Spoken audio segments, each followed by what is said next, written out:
From NBC News, this is Today with Matt Lauer and Meredith Vieira, live from Studio 1A in Rockefeller Plaza. Speaking of wedding goodies, we're looking live. You will look live. Any second you'll see live Pastry Chef Extraordinaire David Carmichael decorating a 6-layer gold trim wedding cake. We're going to talk to him about what goes into making a spectacular sweet ending to a wedding reception.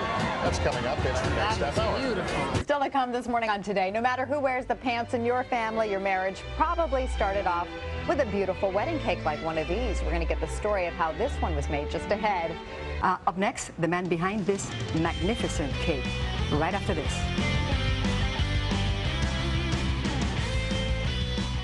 Coming up, we got a lot to talk about, including more with the brides, That's right. When this wedding craziness continues, we're going to talk to the gentleman who put together this unbelievable wedding cake. 6 tiers. No, those are the brides. Let's take a look at the wedding cake. There you go. And did you know that the tiers of the wedding cake symbolize prosperity and the white color, purity? Okay, cool. What do you have coming up? Now more of our special series. Today throws a Martha Stewart wedding. Just like the bridal gown, the wedding cake inspires oohs and ahs. Ooh. Ah. No, that wasn't very inspiring. Are you helping me or hurting me? David Carmichael, the pastry chef at the New York Palace Hotel's restaurant Gilt, has been working all morning to assemble this magical cake along with his assistant, Jessica Yee? Jennifer Yee. Yeah. Jennifer Yee. Okay, Jennifer. So what is the most popular kind of wedding cake, David? Well, I mean, vanilla and chocolate is the 2 most popular flavors.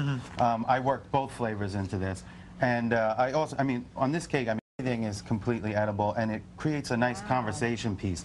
I mean, and I like to put a little humor, you know, sometimes, you know, like with the rings, and, you know, it gives people, nice. you know, things to play with. Swans, the bride and groom swans. Isn't that gorgeous? Now, how did you make those? Well, these are blown and pulled. It's 2 different techniques of sugar. That's sugar. They're edible. Yeah, everything's edible.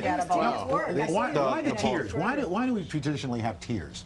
I just think it adds more height and more, you know, it makes it a little more majestic for the event. Yeah. What about square versus round? Well, I like both, and that's You're using both yeah. here, yeah. I try to please both senses, you know, and same with the cake. The new trend with the cake toppers. Well, maybe staying away from the bride and groom a little bit. Maybe something with a little more, yeah. Well, these are doves, you know, then they represent love. And see, there's an ah. Beautiful. Where did the tradition of the bride feeding the groom come from? Do you know, David? that I'm not sure. You're not sure. You know, well, they asked me to ask you that.